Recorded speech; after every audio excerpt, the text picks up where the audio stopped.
behind the scenes, we were talking about how football is big, not only in Kenya, but even globally, and how, administrators sometimes ruin the game, and, they jostle and scramble for these opportunities in terms of being in charge at the leadership position so that, they can empower themselves at the expense of player forms an integral part of the sport. So, Salim Waziri and Samuel Kibe are still with us on the show discussing about, sports sponsorship and, government decision to approve tax rebates on sponsorship of sporting activities locally. Kibe, tulikuwa tunasema about, sports is huge. Football is big. True. Hii decision yako ya kuanzisha under 13, under 15, under 17, uliitoa wapi? Uko Kajiado. An area that is not well known for football, lakini ukasema no, let me come up with this idea. True. Hiyo idea na decision yangu kutengeneza hizo categories haikuwa hesabu ya kucategorize hizo team.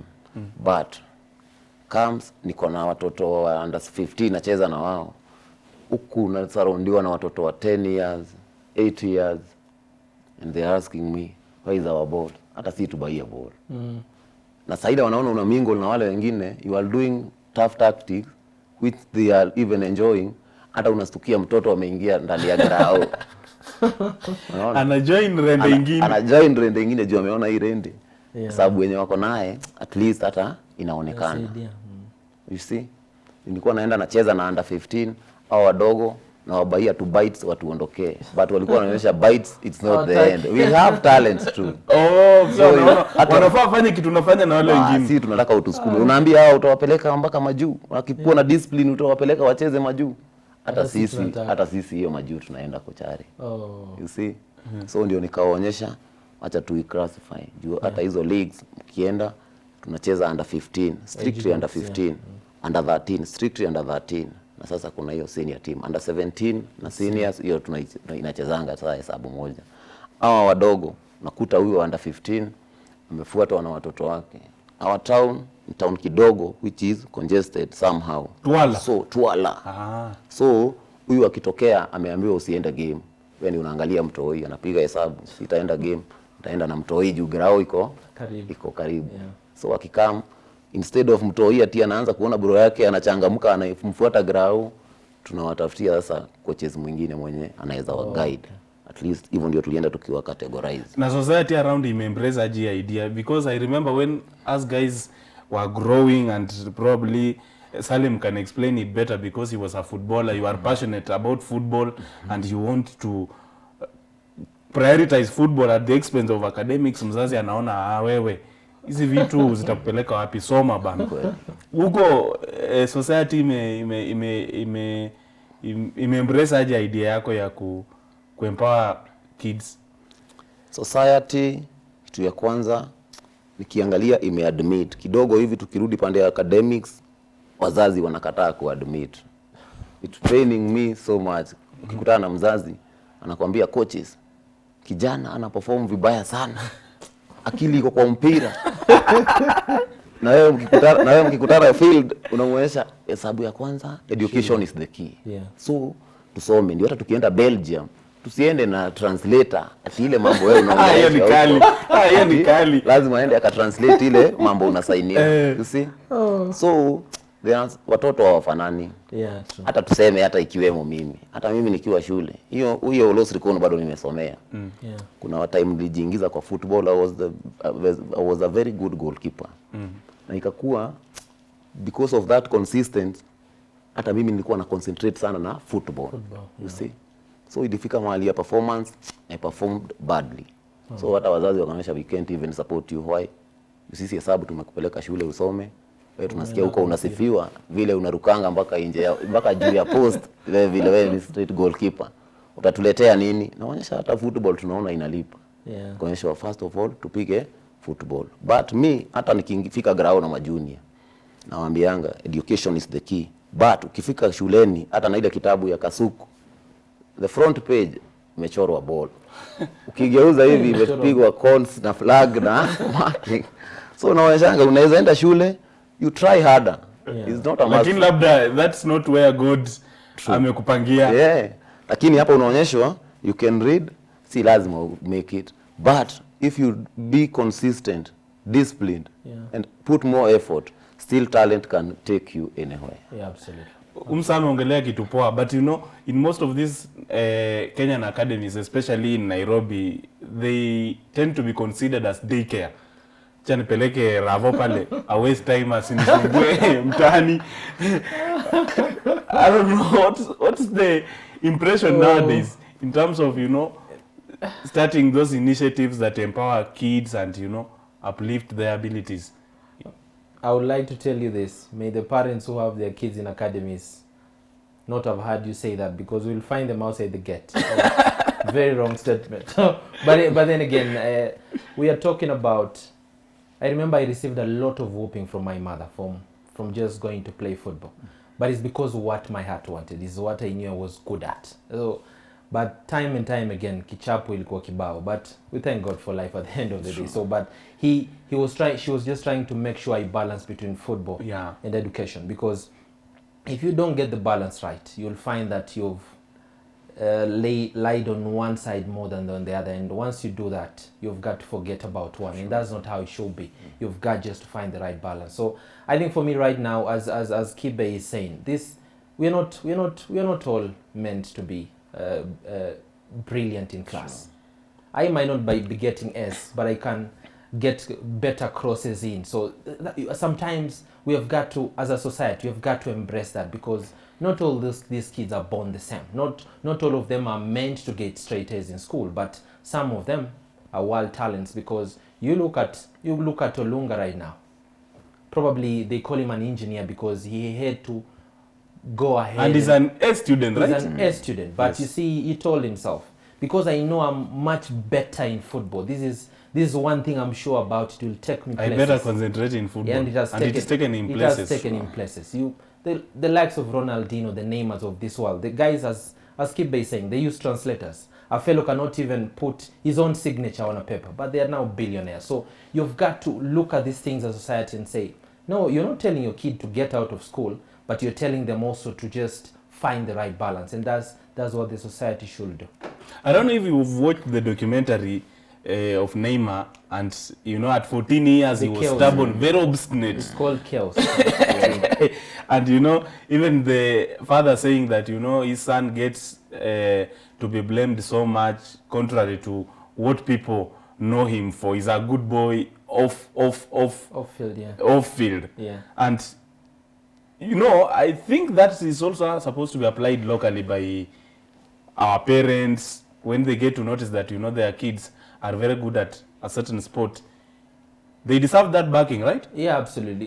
Because the father is the agent. Yeah, the father is the agent. It's everything. Absolutely. And as if you're my kid, I've got to embrace and support what you like. That's the only way probably I'll make you a better kid. Because every time, and when you keep on locking him in the house, he will find a way to go through the window and go and play football at the end of, because he loves it. So one thing, you just gotta sit down with these kids and tell them, okay, I'm not telling you to get up to stop playing football, but I'm telling you to just embrace even schoolwork more. And that's how they feel comfortable in that environment. But if you keep on telling them, because if you have told Neymar back in the day, I hear you used to even raise his hands to his father. Yes. The father was telling him, don't play street football, it's too tough for a pretty kid like you. So, but he used to find a way and still go and play street football until his father told him, now, okay, wait, go to school, and then at this particular time, I'll be taking you to the academy. Then that's how Neymar became a better kid. But if you keep on shutting him out from a sport he likes, he becomes a rebel. That's how it is. That's how it is.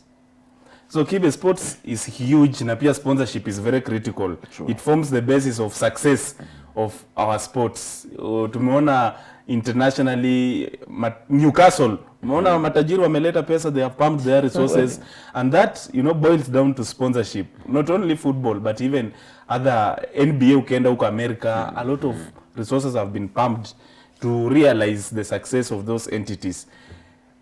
Kajiado North, initiatives za sports sponsorship imekuwaje? Watu wanajitokeza kuinvest in sports, wakiona talent, kuona huyu kijana ni mzuri, acha tumsaidie, tumshike mkono. How is it like?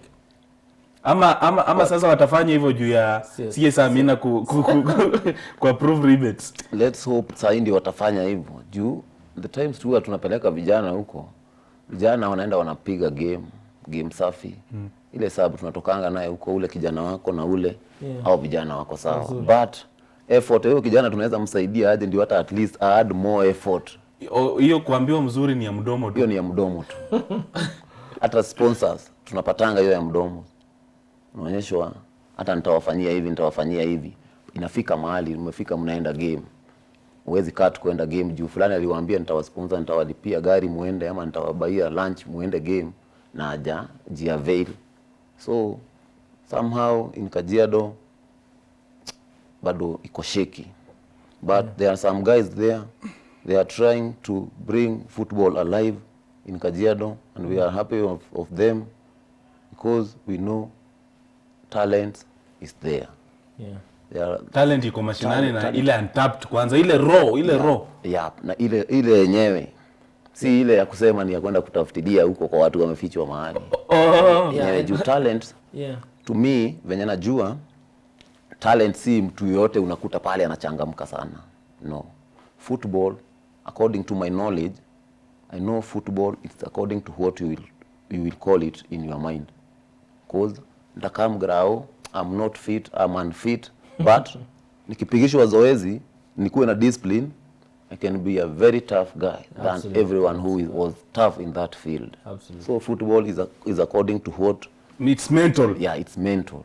Unfit like Maxwell. But then again, when we are talking about this move from CS Amina and the PS Joe Kudo, it's a matter of developing grassroots football is the only way that Kenyan football will grow, because every player travels from every part of Kenya to come to Nairobi and find a team, and you find that all these teams in Nairobi are so few that they cannot accommodate all of us. How many players will come from Kajiado, from Bungoma, from Meru County to find a position at KCB or Tusker or Kogalo?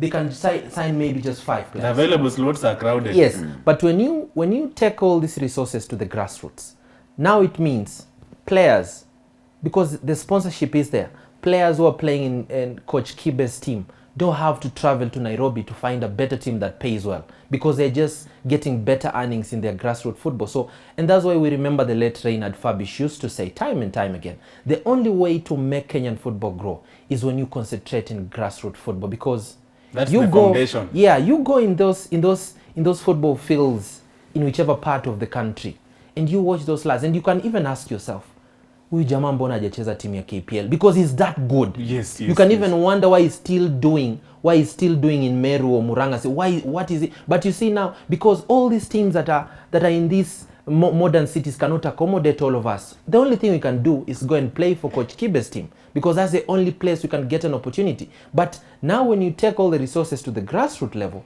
it means now you're building a platform for players who are in modern cities and in grassroots to have a balanced field to play football and just have a chance to be seen. Because you do that, I don't have a reason of moving from Bungoma to come and play for Tusker, and I'm paid well there, where I know I'm playing for an SL team, an SL Nation Super League team that pays me well, and I'm getting an opportunity to play. Why would I suffer and travel 600 kilometers to come to a place for an opportunity or a trial opportunity that I won't even get, and I have to travel back home? Because football in grassroots is terrible. But now with the sponsorships, it's just, I think for me, it will get better. I'm in agreement with your sentiments, because I was at Mumias Complex last year in December when Cleophas Malala Super Cup tournament finals were happening, and when Munami FC, my neighboring team, were getting crowned as, you know, the champions of the tournament, and you know there was exceptional talent being witnessed, and people asking themselves, where does this boy play? Yeah, because he's so good, but you see he's not gracing top tier league in terms of, you know, participating in National Super League, Kenya Premier League, just playing in unrecognized and unsanctioned competitions. Yet there is talent, which means there is raw, huge, untapped talent in Mashinani, and we need to go back to Rainford Fabish's words. Yeah. What happened? How comes it's not been followed to the latter? Because we have had very greedy leaders, as far as administrators, as far as football is concerned. All they think about is their pockets. And I'm not sorry to say this, because if we don't call it Maxwell on live TV, and because we have a chance to speak about it as journalists, if we don't speak about it, teams like Coach Kibe's teams will keep on suffering, because they are so far away from the picture that by the time you get to them, it will take another 20 years. So I think for me is a matter of, Reinhard Fabisch used to say this. Why do you, a player like, for example, let's say a player in the English Premier League is 19, but he's playing with the calm of a 30-year-old. He's so calm on the ball, so confident. Composed. Yeah, because he has gone through the stages. When you talk about grassroots football, I'll leave the Division 1, I'll go to the NSL, I'll go to the Premier League.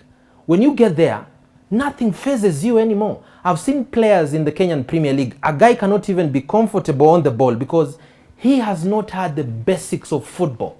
And that is what is torturing Kenyan football. Someone is 30 years, he cannot pick a 10-yard pass. Why? He has not gone through the basics of football. You look at KDB. KDB can pick a 60-yard pass because why? He has been through the system since he was at the age of 10. He knows how to do it. So we are talking about the infrastructure. And if the structures, policies in place. Absolutely. And it has got to start back at home, where you are 16 years old. I've seen players who are 25. He's asking why he picked a pass and someone was in an offside position. When you're 25, you know, if I pick this pass, this person is in an offside position. It has got to be natural when you've been through the system. But we are struggling as a nation, as a footballing nation, because there are no basics. And I'm so glad about coaches like Kibe, academies like FISA Academy, former FISA, the one Ligi Ndogo, because you go there when you're almost 8 years old. They teach you the drills, how to go through the cones, how to evade an opponent. Those are the right structures. And if the administrators will keep on picking, the Nick Mwendos, the Sam Nyamweyas of this world, we keep on picking the same people, will be served with the same Kool-Aid for the rest of our lives. And right now that CS Amina say this, I pray. I'm on my knees right now praying that the likes of Betika, all these betting companies, the Absa Bank that support football, jump ship and just steamroll the Kenyan football ship. Coach, I have a few friends of mine who are in their mid-20s and they are still ambitious, looking forward to joining European leagues. Is that possible? Because we say that, you know, a top football player in Europe is considered to be around 18, 17, even 20. It's too late still. It's too late. What he's saying, we need to start at a tender age, right? True. Vijana wafunzwe basics. Wajue mti huwa inanyoroshwa ikiwa ndogo. Jaribu kung'eng'ana unyoroshe mti wakati imekomaa. Haiwezekani. Too hard for you. Even a pillar or a column, you have to straighten it before you concrete it. Yes. Juu ukitengeneza ikiwa imeinama, ukianza tena kung'eng'ana naye, you'll end up kuvunjika juu hata weight yake haijakuwa firm. So foundation and grassroots, that is the basic. Foundation, that is the key. Tuanze hapa chini. Hao watu wa grow wakijua football inaendanga hivi, sheria za football zinaendanga hivi. Ndio isifike mahali tunamuona ule yako fit juu yako flexible anaendanga road na amekuwa mkubwa, tunaenda kumtrain football akiwa mtu mkubwa. Kumuletea hizo hesabu za football ndani ya akili yake. Akili haiko hapo. Haitakuwa hapo. Yatakuwa na mambo mingi. But so far tukianza kuwa nacha wakiwa wadogo, tutawaleta wa grow wakijua mambo mingi sana kando na kucheza football. Mpaka discipline. Hiyo sana ndio inakuanga hesabu. Let's talk about game ibambe, peace itambe. What does that supposed to mean? The initiative you're running ahead of the elections, just seeking to restore peace and ensure calmness is prevailed? Yeah, because we've got to be honest. Even after the elections, we'll still be here. Kenya has got to still be here. And that was the very idea behind it is my baby and my wife's baby. So it is our baby literally. So we came up with it because we want to preach togetherness. Because no one wants a repeat of what happened in 2007. No one wants that. It was so sad. And I remember there's a day I was traveling and the driver of the North Rift was saying, we have got to bend low because Mishali zilikuwa zinatoka pale Timboroko msitu. So you see, it is something that should not happen. When you're a kid and you go through such a thing, it gets stuck in your head. And we want now communities to come together. And through this initiative, we also, as I said earlier, Maxwell, we won't help everyone. But what we can do is try the best we can to touch as many lives and inspire as many generations. So through the same tournament, we are looking to distribute sanitary towels to these marginalized communities. We're talking about foodstuffs, we're talking about books, so that ule mtoto hawezi cheza ball, when even amekaa pale chini ya mti anaona ball, he can read some animated book. So that's the very idea behind this tournament. And we thought about, we cannot go to every county again, but because we want to do it in so right that the message will resonate in every county, because we are going to also use mainstream media like Y254 TV to get this message across, because we know how many people watch TV and listen to radios out here. So once we have captured these 9 counties, we have done it right. I think the message will get across Kenya that even after the elections have come and gone, even when Baba becomes president or Ruto becomes president or neither of them becomes president, Kenya has got to stay. Kenya will still remain. It's bigger than an individual. Yeah, it has got to still stay here, because it's our togetherness that makes us Kenyans. So if we lose that as a people, then we are bound to lose everything that we have fought so hard since independence. So we are just, me and my wife Lily Kwaka, we are just trying to make sure that as much as we are going to play football in these counties, we are making sure that there's a girl out there, the mother cannot afford sanitary towels. We are going to provide that for them. There's a family out there in Kajiado, in Nakuru, wherever it is, they are suffering to just put a meal on the table. We want to make sure that they go to bed with a filled up stomach. So that's our end goal. When is this initiative expected to kick off, and probably how many teams have expressed an interest so far to take part? And are you also reaching out to Kibe's jurisdiction? Kajiado pia itakuwepo? Yeah, they tell you God has a mysterious way of doing things. Yeah. I didn't know I will meet someone from Kajiado County today who has a team. And now we will be, Kajiado will be our 3rd edition. We are starting with Nairobi on the 26th and then 27th. This month? Yes, at Sports City in Karen.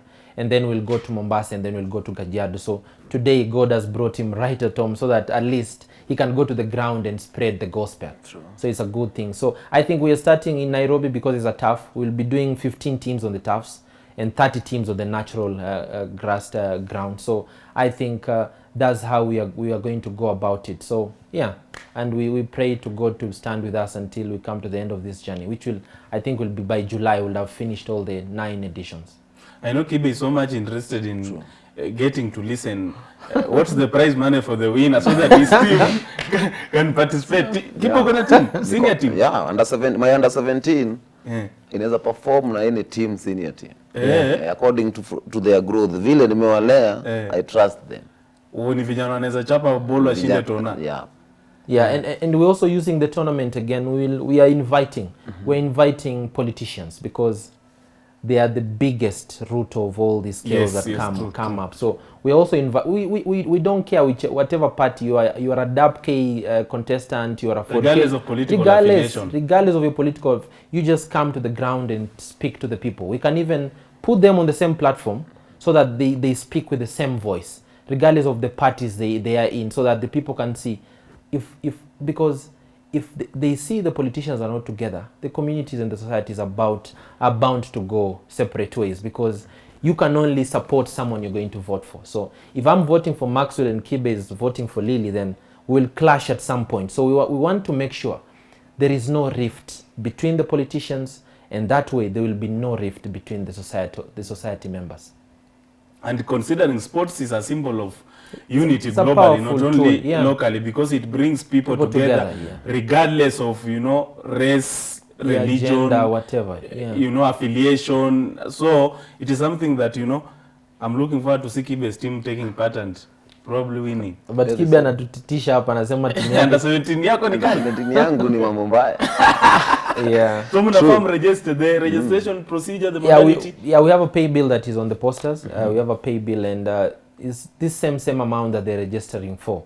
The beauty is the money they're registering for is the money that is going to go back to their community. So it's a win-win situation for all of us. Win-win situation. Yeah, it's a win-win. So Kibe, final words, last submissions, ni nini unaambia fans wa timu yako ya Kajiado na stakeholders wote huko Kajiado, nini watarajie from Hebu rudia hiyo timu ya jina yako. Olosirikon Downtown Warriors. Please translate the Olosirikon to the viewers. O-L-O-O. Hiyo Olosirikon inamaanisha nini? Olosirikon. What does it mean? That's a donkey. Oh. Yeah. A hard-working donkey. A hard-working donkey. So unaambiaje mafans wa Olosirikon Downtown Warriors? Olosirikon Downtown Warriors. Nawaambia Downtown Warriors. We run the town from downtown to uptown. Yeah. Very tough from Tuala, Ungatarungai, hadi KWS, Langata, wanajuanga Olosirikon ni untouchable. Fadhamo, timu ya bro yangu hapa, namuonyesha still we are coming. Hiyo competition. We are coming, yeah. Hiyo competition tutakuwa. Okay. Na whoever had touched any support to support Olosirikon Downtown Warriors. Okay. May the hand of the Most High God be with him. Amen. Pia nyinyi mnafanya kitu poa by the way. It's an initiative that you seeking to give back to the society, so it has to be reciprocated. Mtu pia bless kidogo, si ndio? Na pia ndio hizo rebates zimekuwa approved. So mtu akileta pesa yake hata ikiwe which betting firm tunachukua. True. Naweza bado give thanks kwa crew yangu. Wale wananipiganga support, niwe niko na watuma. Boardmas 254. Niko na timu yangu huko Tuala. Si lazima nikue ndio shughuli itembee. Tena majunia wangu nimewagroisha na design yenye hata niwe niko ama si yuko, wataenda na watacheza game na display. Hiyo ni poa. That is focus. So ni vijana wanaweza enda far. Hata kama si sports was lakini umeinject discipline. Na mabazenga wa Tuala, siwezi sahau kuambia hiyo timu iko na msionange tu ikitembea, hiyo timu iko na itafanya hata hiyo mtaa yenu ikue tajika. So whoever feels he had any source of support which he can give to Olosirikon Downtown Warriors or Olosirikon football family, you are more welcome. Okay. Wow. You are more welcome. Good stuff indeed. Samuel Kibe, a football coach for Olosirikon Downtown Warriors, a hard-working donkey. That is what Olosirikon means. Of course, joining us on the show to give his insights regarding, CS Amina Mohammed announcement yesterday, approving rebates on sponsorship of sporting activities locally by those companies and individuals seeking to pump their resources into football operations, which means they are getting exempted, and anyone now willing to do so can bring their money and ensure that, our sports get to another level in terms of growth and development. Salim Waziri, of course, is still with us. He was joining us and coming from a background where he's a former player. He's risen through the ranks from college to... you tried the trials overseas. What happened? Supersport United or something? Yeah, I was there for a couple of months. And then once my ankle got shattered, that was when I hung my boots. But I thank God, he pushed me to as far as he could, as far as my talent is concerned. And I'm just grateful because now I'm giving back to the beautiful game. Wow, good stuff indeed. Of course, we taking a short commercial break, then we will be back with the fan favorite segment, the Fans on, where we give a focus on international football. Big clash coming up later on tonight. Tottenham Hotspur up against United. Will United against Lampard like they did against their rivals Manchester City? While Tottenham under Antonio Conte, are they looking forward to continue with their high-flying form to see whether they will seal a Champions League finish, top 4 finish to qualify for Champions League football next season? We're looking forward to that. Don't go away, stay tuned.